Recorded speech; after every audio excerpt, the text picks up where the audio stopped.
This conference will now be recorded. Okay, if I can get a mover and a seconder, please, council, to open up the meeting. Peter and John.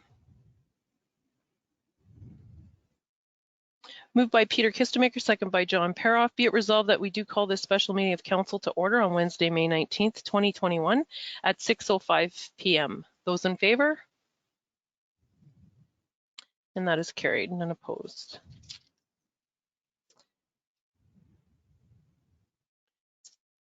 And we'll continue on with the approval of the agenda. If I can get a mover and a seconder, please. Drago, Belinda.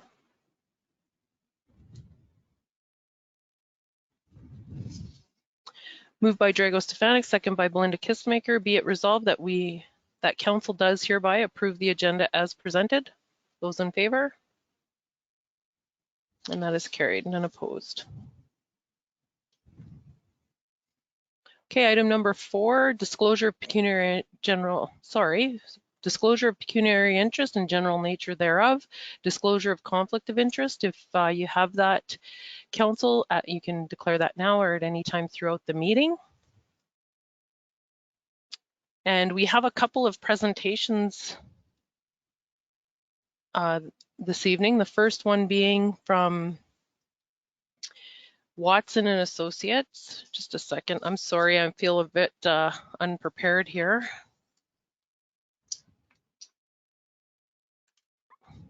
So we're looking at our water and wastewater rate study, and we have some guests tonight virtually in Hornpain. I thank you for being here and for showing us the draft study. If we could have Gary will be presenting. Gary, do you have anyone with you this evening?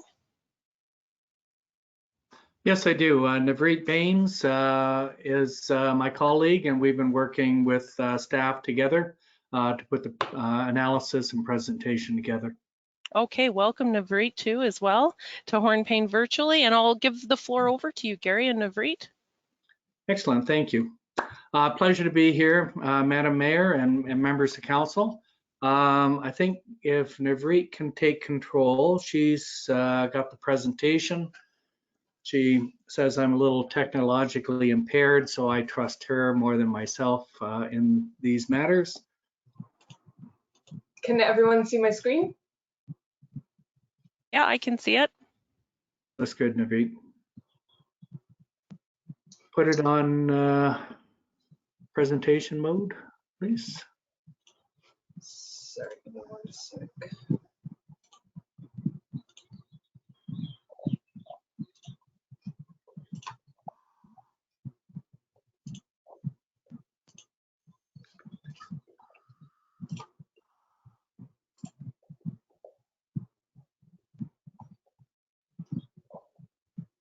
Perfect.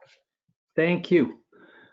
So if we go to the first slide, or sorry, the second slide, page 2.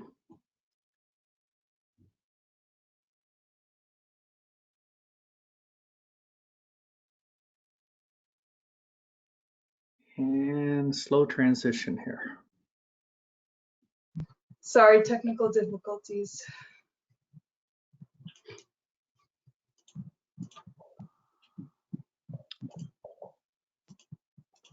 Is it the computer or the internet, Navreet? It's my computer. Do you want me to take control?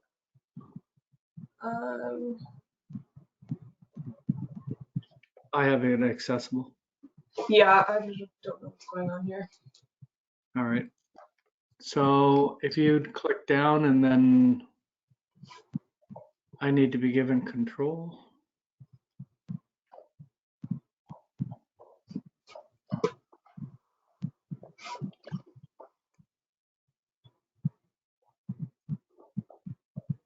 Everyone see the presentation now? Okay, perfect.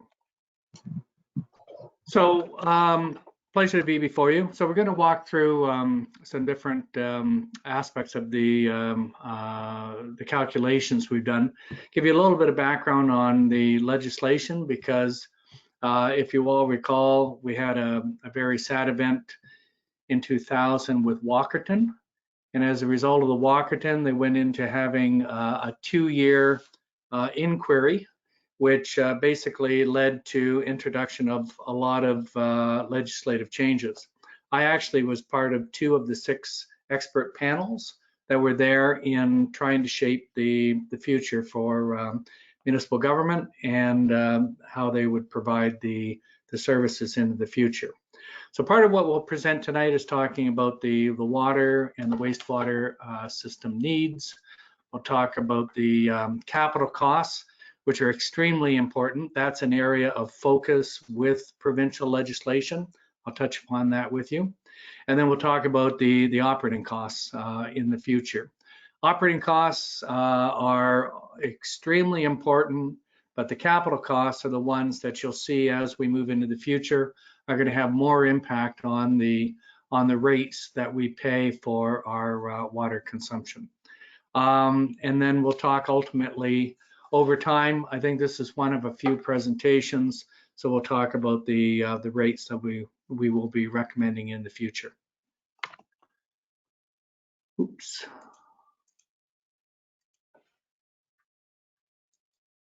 There we go. So very quickly and just at a very high level, you can see since Walkerton, there's been considerable legislation which are impacting municipalities, the way they run the day-to-day systems, the way they do the reporting, and the way that they operate with staffing, testing, all of those different things. Most of the day-to-day operational aspects come from the Safe Drinking Water Act. That's the major piece of legislation which guides municipalities. It also guides laboratories. It guides technology firms, etc., on the minimum standards they must meet in providing water. We had, at the same time the Safe Drinking Water was passed, there was an act called the Sustainable Water and Sewage Systems Act. That was a piece of legislation that required municipalities to inventory all their information, assess how the capital, all the infrastructure is working, and to come up with a very long-term plan for managing, replacing the infrastructure. That was ultimately replaced by 2 pieces of legislation. The 5th bullet down, the Water Opportunities Act, and then the 7th bullet down, Infrastructure for Jobs and Prosperity Act, have actually been put in place to kind of stand in for the original requirements from this legislation. So, and I'll touch on those in a minute. The OREG 45307 is part of what's required under the Safe Drinking Water Act, and the Sustainable Water and Sewage Systems Act was to respond to that. Basically, the province requires municipalities every 5 years to apply for a license to run your municipal water systems. And there's a number of different, there's 5 different components that they have to provide. So there's operational aspects, there's performance measures that are all part of submitting that to the province. And one of the elements is called a financial plan. And that was originally what was envisaged under Sustainable Water and Sewage Systems Act. But right now, they've got an interim approach to doing the calculation, which for the most part is taking what we will do through this study and we'll translate it into more of a financial statement format. So if council recalls, at the end of each year or the beginning of the next year, you have your accountants come forward, or your auditors, and present the information. So they take the budget information and translate it into a financial statement format. That's what the province wants right now.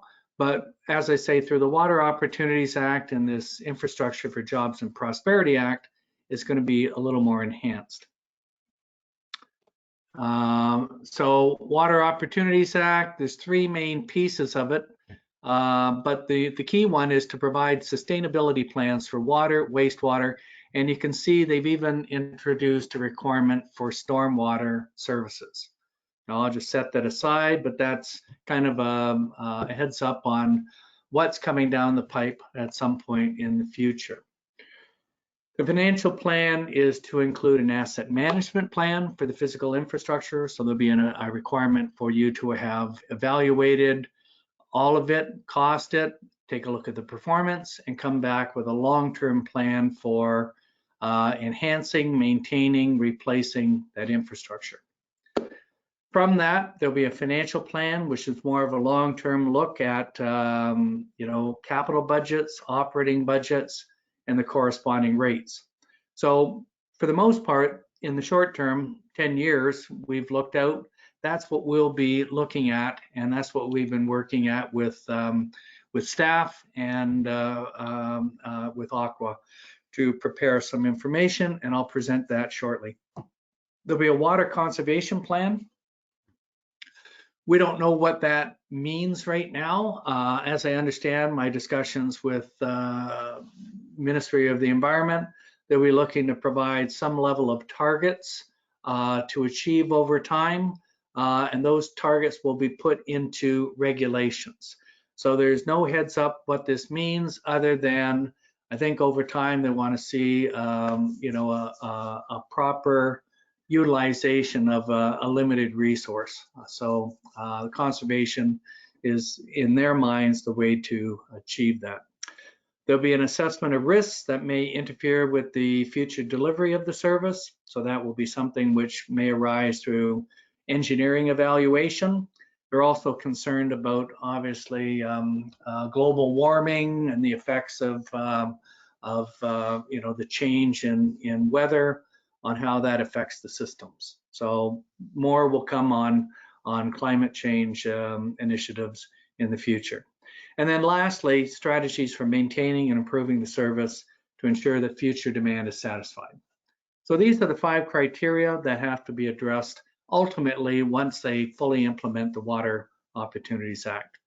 Most of what we'll present today addresses at least the asset management plan, the financial plan, so that will be the big portion of this legislation, and we'll give you some insights into, and even tonight's presentation, give you some insights into what that means.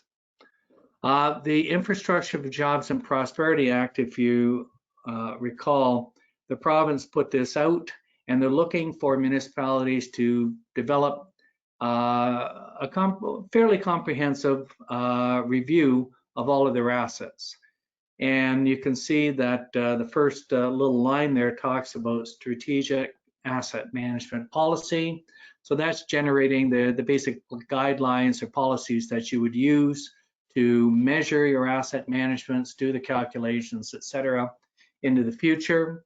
You can see that the second one talks about assessing the levels of service, the performance, your assets, and for the core services, which is water, wastewater, storm, roads, that evaluation should be completed by mid-year next year. And then 2 years later, you'd look to have that completed for all the rest of the services. So that would be your softer services, arenas or parks, etc. And then fully put the asset management plan together by 2025.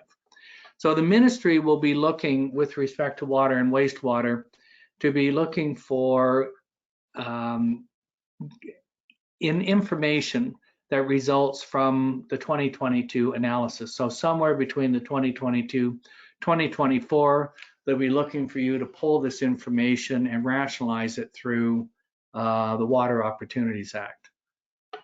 Exact timing, the regulations, we're not quite sure. With COVID and such, the ministry's even pushed back the dates. So my latest and greatest discussions are not very clear on what all of this means as they roll out over the next couple of years. So obviously, as they do, we'll be advising you. So this, once again, just summarizes in in verbiage the graph that was there on the prior page. So if I get into the actual, so that's a little bit of background, so you understand where the province is looking to move municipalities over time. So now this is part of our assessment. And as you can see right now, this is the billing rates that you have for water and wastewater. And the layout is to basically, you don't have water meters so that you actually don't measure the flow from each individual property. Historically, what's been set out is a flat rate. So this is the annual charge for these different categories of properties. So you can see single family residential units for both a combined water and wastewater. So your full bill is 1,734 units, $34 per unit. If you're only receiving water, but not wastewater, then you have a reduction. It's roughly in the range of 60 some odd %, and you'd pay $1,148 annually if you're only receiving water. If you have full services, then you're at the 1,734. As we go through, you can see we've got multiple, like higher density types of residential developments.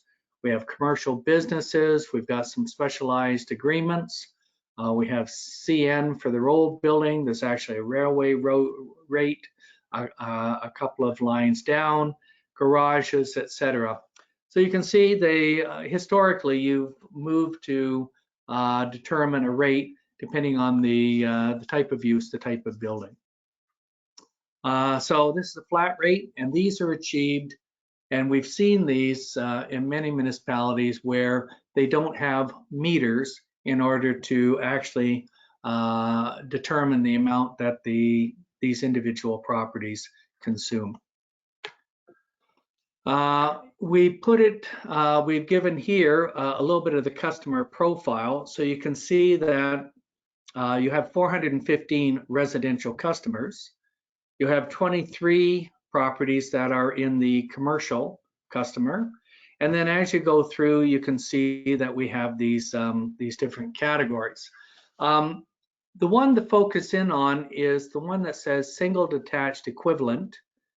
And in the blue, that's the water. And in the green, that's the wastewater. They're very close together, but there's a couple of properties, as I've noted, that are on water but don't have wastewater service. That's why there's a slight difference in the tallies between the two. And what we wanted to represent here is, and this is what we've done quite often, is our standard becomes a single family home, and the average use of water for a single family home. Then as we move into these different property categories, we look to say, okay, what is the equivalent flow, or what's the equivalent you have relative to this residential unit? So a commercial property, you can see here the 23 actual customers translates into the equivalent of 32.4 single detached equivalent. So the amount that those 23 are being charged, if we divide their payments collectively divided by the a residential unit, then they would equate to 32 single family homes. So a single family home. So that's how much that group in total are contributing, the equivalent of 32 homes. And as we've gone through, we've looked at the charges and we've said, okay, the amount you're paying is equivalent to 32 households for the commercial. You know, if we go down to the very bottom, the Legion would pay the equivalent of 3 single family homes. So obviously their usage and such has more water use in, quite often. So you would reflect that in a higher charge. So that is the relationship, and we keep coming back to this because I think it's important for people to understand their bill relative to, here's what I consume in my house, and when I go over to these other properties, this is an equivalent of how much they would be consuming. As part of our forecast, we've looked at trying to address, the potential for additional units coming on stream. If we're going out 10 years, obviously we would want to make sure that we're recognizing potentially new properties that are coming on stream. And so what we have in the forecast for the most part is 1 to 2 additional homes, single detached homes that are coming on stream. And we've also recognized that there may be a potential for a larger development, say a hotel or that type of element that may be there in the future. So over time, we are making adjustments from the equivalent of 584 as the basis for the charge. And we've added for some additional growth to occur. And obviously they would share the financial burden of the system, similar to all of the existing customers. Now we've talked about capital infrastructure. Once again, this is where the province has a very focused direction on the capital infrastructure, and we've talked with Aqua in order to help develop a capital forecast so that we can look at that in the calculations we do. With the work that they've identified at this point, you can see on the water side, they've identified almost $1.4 million in infrastructure that they would recommend being constructed. And you can see that we've given you the dollar amounts, and we've given you the year that they would expect we should be targeting to address this particular expenditure. So you can see that a smaller amount is identified for the treatment facility. And then you can see on the water distribution side, we've got roughly about 1.2 million of the 1.4 million, which is related to the water distribution. So there's valve replacement and repairs, as well as various types of water main enhancements or improvements over the period. On the wastewater side, you can see that we're approaching or a touch over $2 million. Half of that basically is for the water pollution control plant, the UV project, and then the rest of the infrastructure is dealing with, or the rest of the costs are dealing with the other infrastructure. So you can see over time, we're averaging maybe $200,000 a year for wastewater. We're averaging about $1.4 million a year for water. And once again, if we're not getting any capital grants from the province, this money has to be generated from the users of the system. Next slide. Oh, it's me. Sorry, forgot. To put this into perspective on the capital plan, what we wanted to do was, remember back when I talked about the infrastructure for jobs and prosperity, they want an assessment of the infrastructure and such. In going through and working with the information from the municipality in Aqua, you have about almost $30 million in water infrastructure and about $22 million in wastewater infrastructure.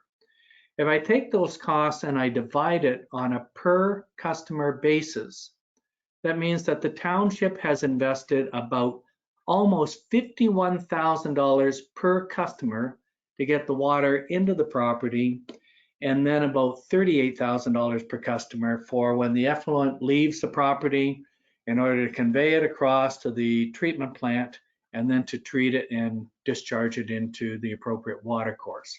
So in total, we're talking about $89 million per customer for the value of the system. This is where I come back to say that the province has focused in on infrastructure and are looking for municipalities to assess it and to come back with potential financial plans. When we look at this order of magnitude, I think the province has given consideration to the fact that some of these costs, if we're down in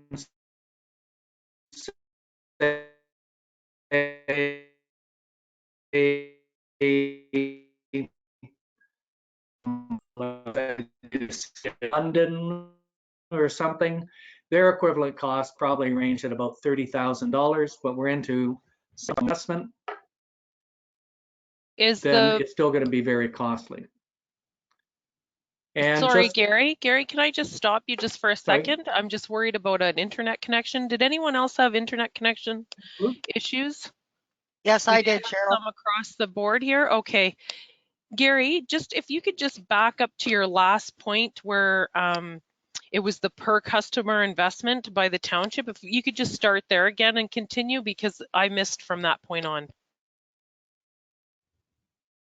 that's fine. Once again, it could be my connection. I live in a little community called Puslinch, so maybe my internet isn't as good as some of the other communities, but so I apologize for that. We totally understand, Gary. We struggle ourselves, so yeah, I think that would be a good if we just pick up from there. I think everyone will be back on track. Thank you. My little village is 660 people, so we're not a huge huge community. So I apologize. So all I wanted to say is when you take a look at these costs, because the infrastructure is considerable and you have a smaller amount of customers, then you have a higher amount of cost per customer. If I went to a place like, let's say, London, Ontario, they would probably be tracking at around $30,000 per customer. So, but they're a bigger city, they have better, more density and such, so their costs tend to be on a per customer basis much smaller. So that was the only point. But this is where the province wants us to focus in on. And I think that over time, the province is aware that maybe as they roll out the different legislation, they may want to start to focus in some specialized grants to help some municipalities. So these types of plans will help to inform the province on potentially, hopefully, assisting municipalities such as yourself into the future. $88,000, $89,000 per customer is quite a sizable investment. I just wanted to present in a little bit more detail, going from the left-hand side to the right. You can see we've detailed the individual costs by function. So we have water facilities, equipment, valves and hydrants, and then the actual distribution mains. And we've done a similar type of thing for wastewater. The capital plan we talked about. Now, I had presented that other table was inflated. So we took the money on a year-to-year basis and kind of said, okay, generally you're going to see 2 to 3% increases in tender prices. So the analysis we did was up to allow for a little bit of inflation. In today's dollars, it works out to be about just under 1.3 million for water, out of almost $30 million in infrastructure, and a little less than $2 million out of $22 million in wastewater infrastructure. So you can see in total, we're talking about roughly addressing over these 9 or 10 years, about 8% of your inventory is being addressed in the capital program right now. So then ultimately, over time, you have to consider the how much investment you'll have to make in years 11 to 20, 20 to 30, etc. That will be part of what the province will be looking for into the future. But right now, we've wanted to at least address the nearer term needs as part of this this process.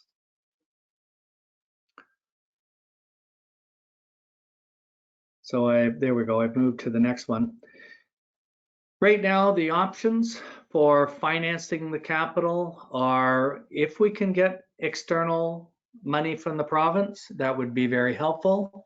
There's, I think, a small amount that's been assumed for one of the projects. But if we don't get money from the province, that means that it ends up being part of the municipality's financing plan to address the needs. And that means either we collect the money directly from rates. So that would be from the operating budget or from your rates. And in our analysis, what we've done is we've assessed some of that. We've transferred it into reserves so it can help to smooth the year-to-year expenditure implications. So we've addressed it as, yes, an operating transfer, but we're putting in the money into reserves. And then where we don't have enough money in year to address it from reserve funding, we are addressing it by going out and borrowing from the province, borrowing at low interest rates in order to help pay for the infrastructure. You can see some of the other, the 3 box, without the check marks, the 3 boxed areas. Those are specialized recoveries that are allowed for under Development Charges Act or Municipal Act, which really aren't a major opportunity for you. So most of the cost will have to either be hopefully receiving some monies for the province, or you have to generate it through your own finances. So that'll be the challenge on a go-forward basis, is trying to generate the money to pay for these. For right now, those, and this is inflated dollars once again, what we've presented is on the water side, we probably can fund the best share of it through, as I say, through your water rates, and then transferring the money into reserves, and then from the reserves funding the capital. We'll still need about $250,000 in debenturing. On the wastewater side, though, you can see we need probably about 65% of that capital, or 1.35 million, to be funded through debentures. A little bit of provincial grants, about 165,000, and the rest coming from our transfers from the reserves, our transfers from the operating budget into the reserve, and then to finance the capital. So this is the funding plan, and these, obviously, these transfers to the capital program do have an impact on your operating rates, and that correspondingly will have an impact over time on the actual rates that the individual residents would pay for.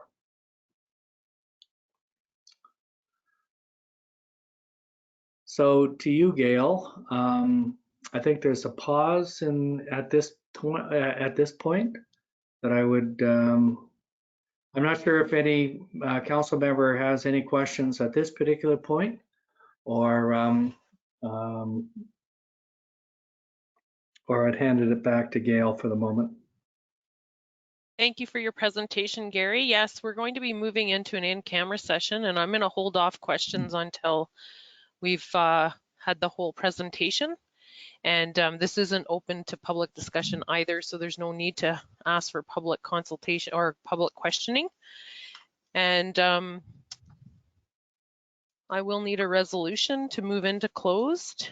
Go ahead, Gail. So I just want to explain a little bit because the Ministry of Municipal Affairs, who is presenting at 7, had their time set a long time ago. So if we don't have time to finish the closed session, we'll have to come back out, do the Municipal Affairs presentation, and then go back into closed.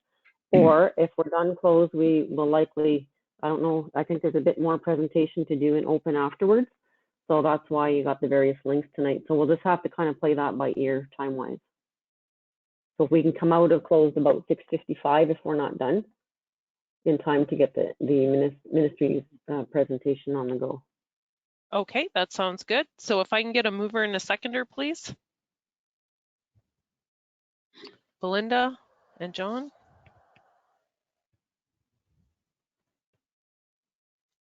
Moved by Belinda Kistemaker, second by John Perroff. Be it resolved that the next portion of the meeting at 6:39 p.m. be closed to the public in order to discuss a meeting of a council or local board or of a committee of either of them may be closed to the public if the following conditions are both satisfied. The meeting is held for the purpose of educating or training the members. At the meeting, no member discusses or otherwise deals with any other matter in a way that materially advances the business or decision-making of council, local board, or committee. 2006, Chapter 32, Schedule A, Section 1031, pursuant of Section 231, 3.11 and 2 of the Municipal Act 2001. Those in favor? And that is carried, none opposed. Okay, council, will meet you in the closed session link.